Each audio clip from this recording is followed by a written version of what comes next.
Hello everyone, welcome to Signing the Word. Today's title is Seed of Abraham. It's part 2 from yesterday. Yesterday's title was The Promised Land. You notice behind me, we have a picture of a map. Yesterday I explained a little bit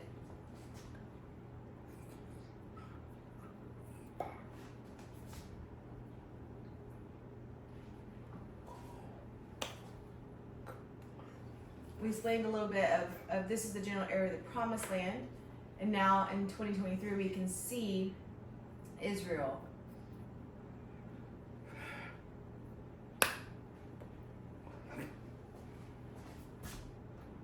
The Bible kind of explains what the Promised Land and its boundaries look like, so we have an idea of the area.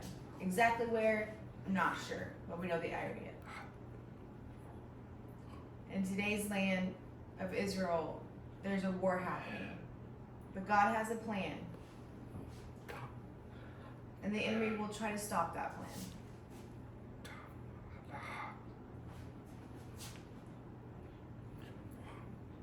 There's a timeline for when Jesus Christ will come back.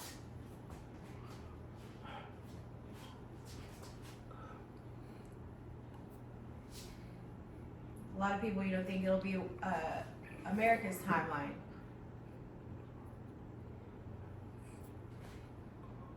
But it's not. We have to focus on Israel, because that is where Jesus Christ will come back.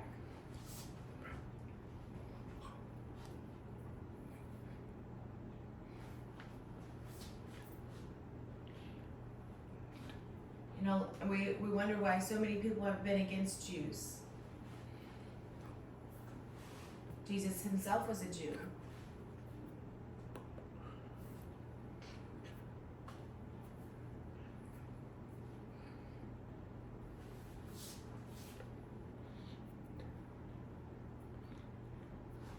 He is from the line of David, King David. And thank God he even gave salvation to Gentiles like you and I.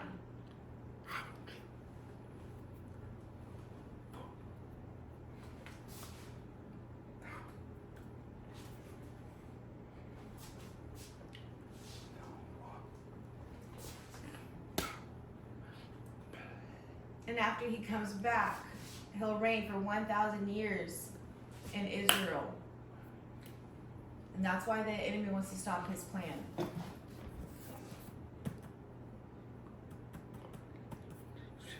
His word teaches us how to be saved and be successful in that. His word is beautiful. Now we're going to focus on the seed of Abraham.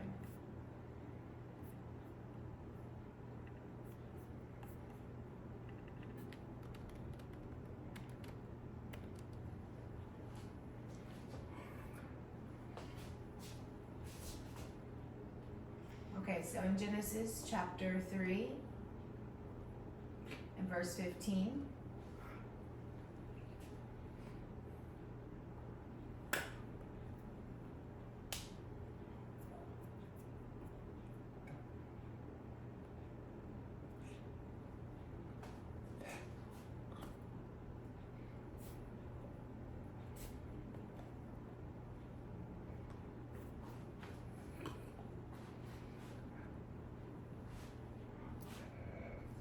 So we know the story of Adam and Eve, where Eve ate the apple and then gave it to her husband Adam, and he ate them, and their eyes were opened that they were naked. God confronted Adam and he blamed Eve. We know the story has consequences, all right, of them being kicked out of Eden and the serpent being sent to slither on his belly. So let's read. It says Genesis 3:15, and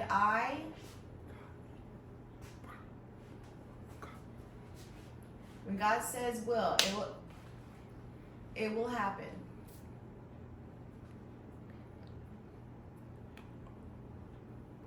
But here on earth, we say, oh, I will, and we fail, and we get upset, and we don't always hold our promises. But when God says, I will, it'll happen, and it'll be perfect. It says, and I will put enmity between thee and thy woman.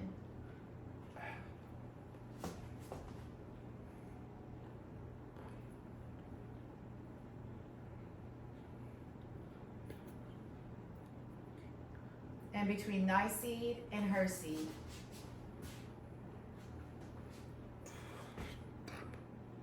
So here we have two separate, okay? We have children of obedience and children of not obedience or disobedience.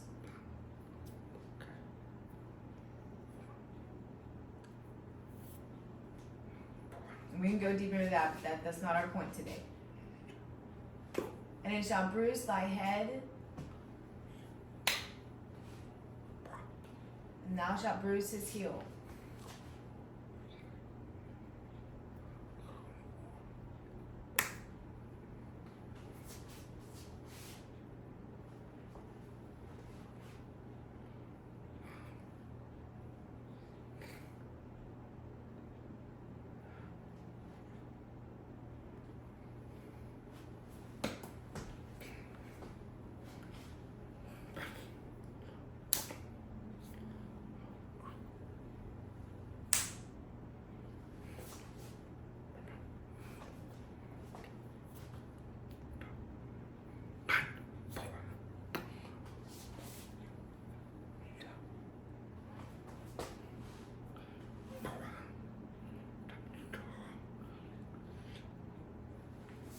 So again, yesterday we talked about the Son being on earth, being fleshly, being born, because heaven has no son, so he had to be born here on earth. His name was Jesus.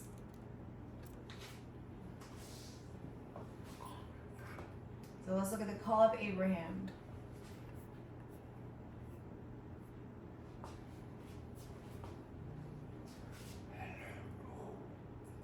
Genesis 12:7, and the Lord appeared unto Abram and said, unto thy seed will I give this land.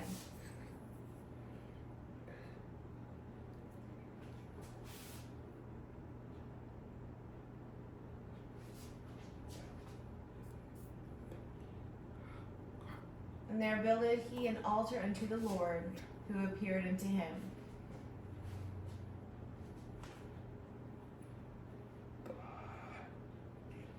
So the Lord appeared and said, to thy seed I will give this land.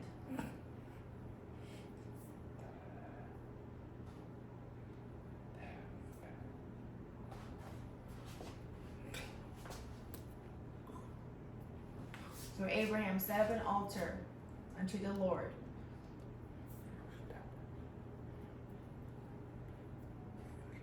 Let's look at Genesis 15:8 or 18.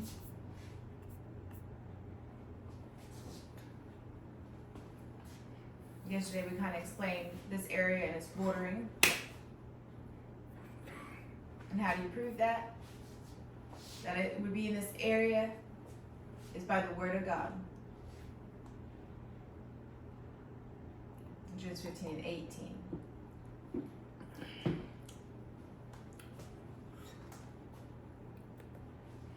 So let's go over this again. It says in 18, in the same day, the Lord made a covenant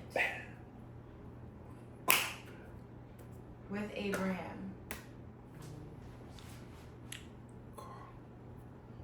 God made a promise.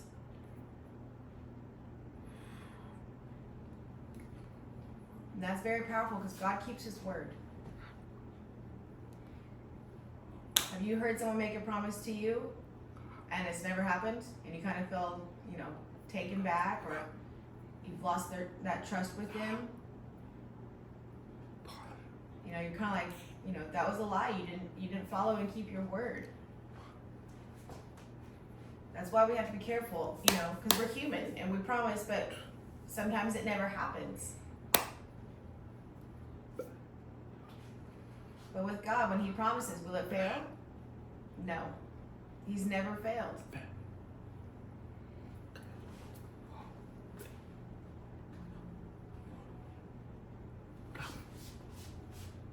we can't say, oh God, you failed. Look at what's happening. No. There's a timeline. He's in control.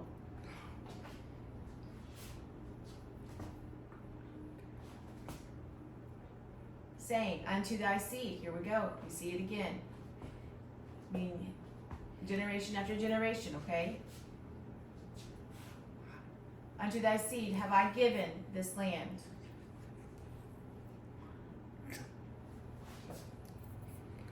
Again, we just read it in the other verse.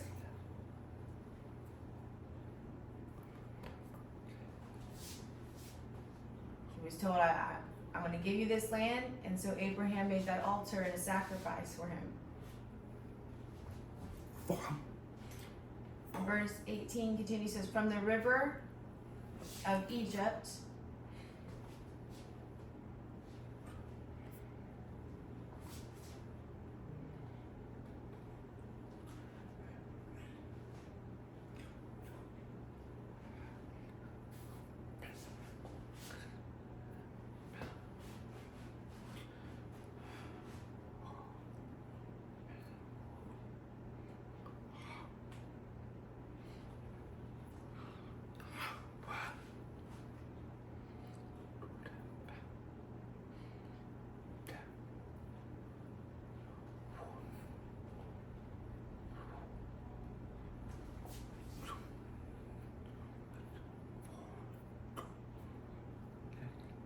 some people, what about the land of Canaan? There's some confusion there too, but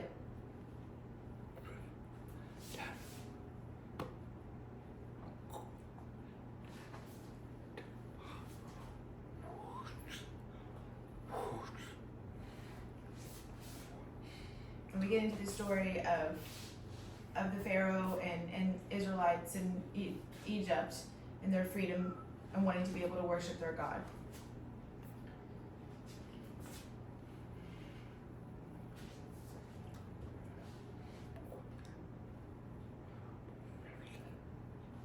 So again, we know it's between 4 rivers names.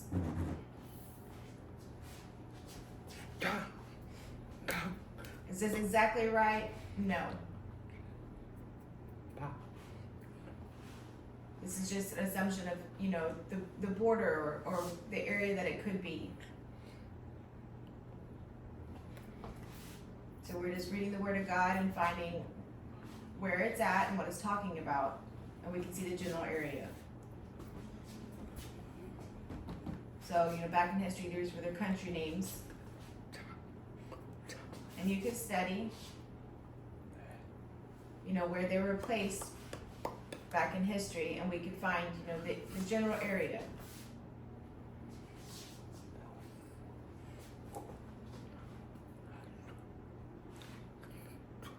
You notice who is against Israel. We've had Egypt, Lebanon, Iraq, Turkey.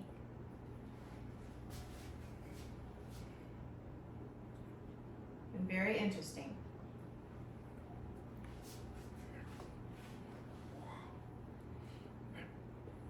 The Western Wall, known as the Weeping Wall. I've been there, and I've seen people pray. And on the other side of that is Muslim.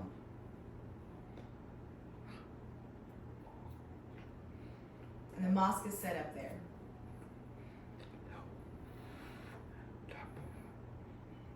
Long ago, that was a temple. And temple was destroyed around 70 AD.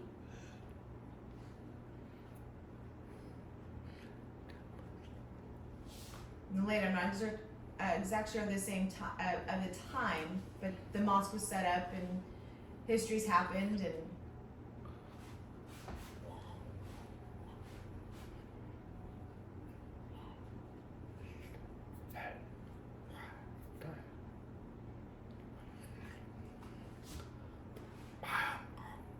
there was set up a city with a wall. There's an eastern gate and a western gate.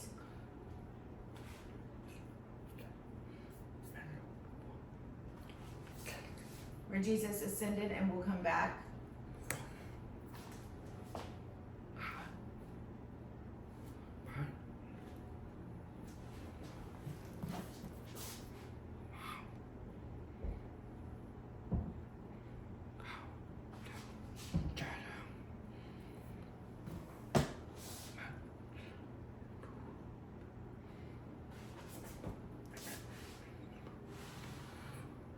they've made changes to this eastern wall, and a lot of people, suspect that they know what's going to happen, that God's going to come back. A lot of people are like, how do they know? Well, they've probably read the Word of God.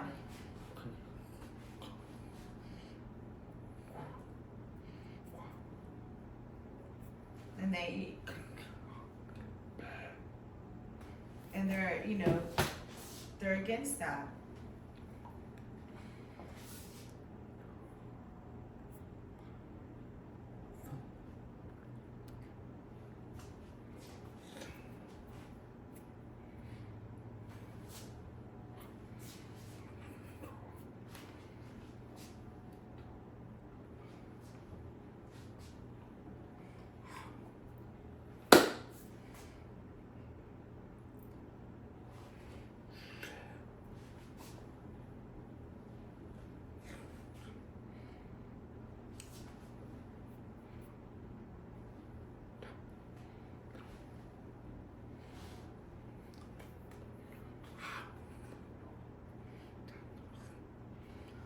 So now we move on to Sarah and Hagar.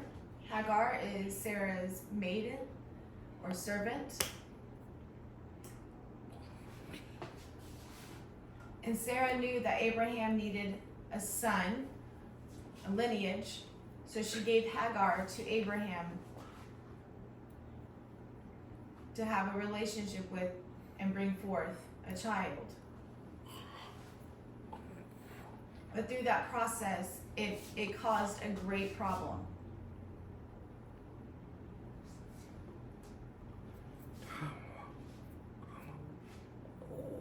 Now Sarah, Abraham's wife, she was around 90.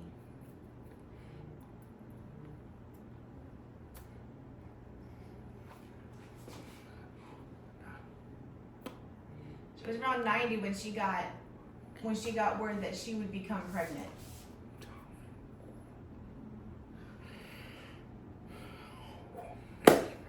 And she kind of was like, I don't believe what I'm being told.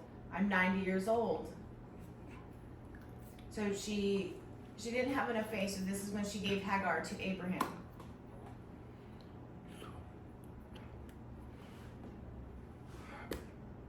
And Hagar became pregnant. And she had her son Ishmael.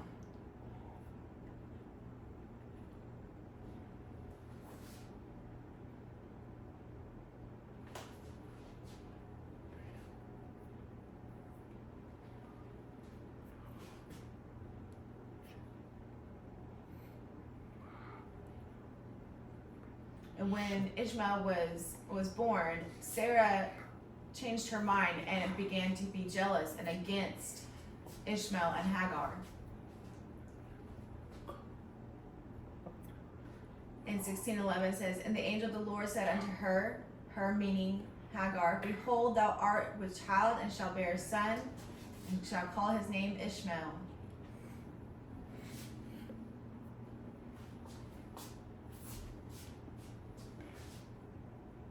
Because the Lord hath heard thy affliction.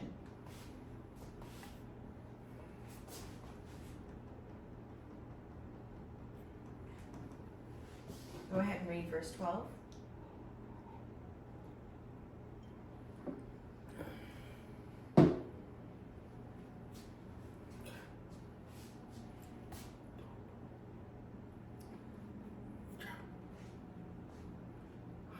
And he, meaning Ishmael, and he will be a wild man.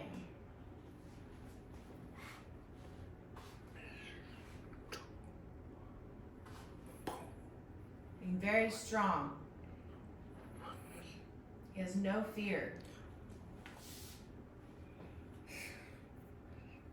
His hand will be against every man.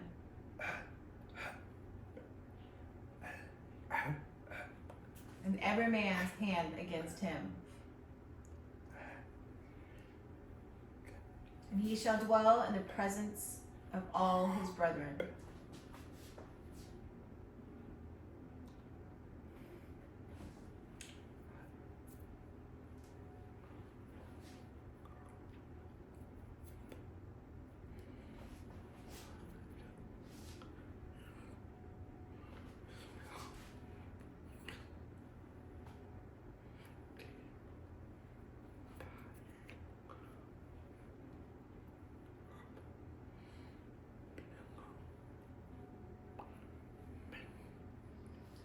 And even in 2023, since we know this, all the way up to today, there's been conflict because of Abraham's mistake. God promised Abraham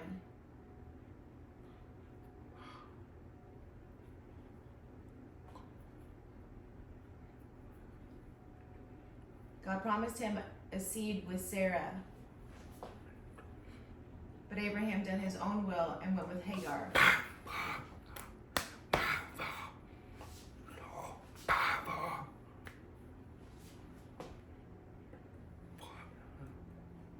Now there's been conflict between nations.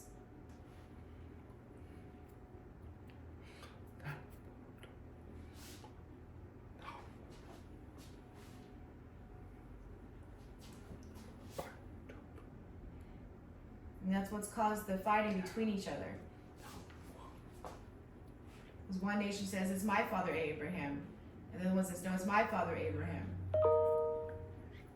And at the time, Sarah, thought nothing of it. But it's caused big conflict throughout generations.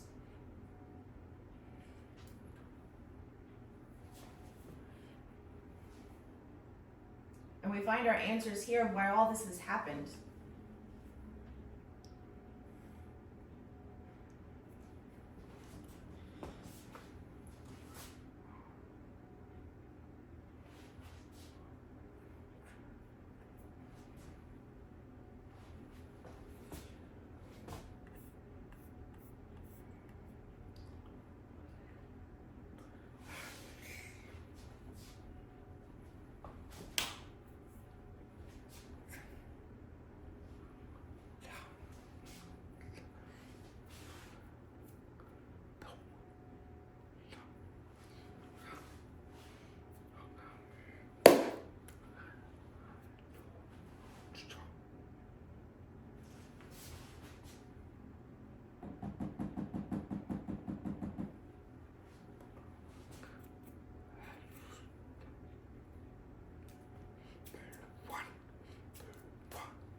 So here we can see the lineage of Abraham that was under the promise, for the promised land.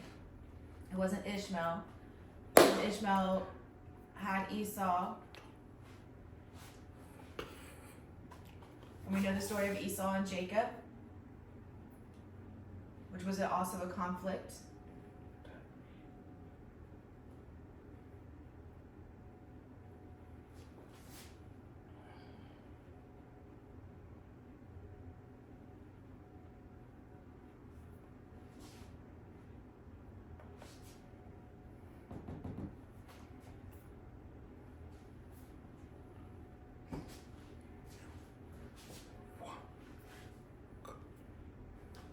Again, so we can see the whole lineage all the way up to Jesus. Again, himself being Jewish, this is why Israel is so important. This is where he's coming back.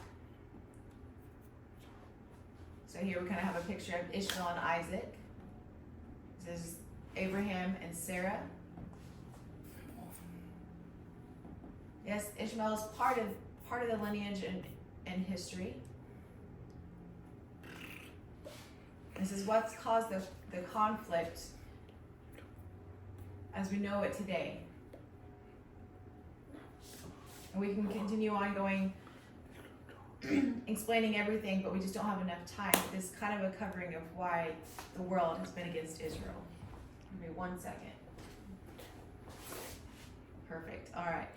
I'm going to go ahead and hold and have part 3. We have a few more verses left that we need to go through.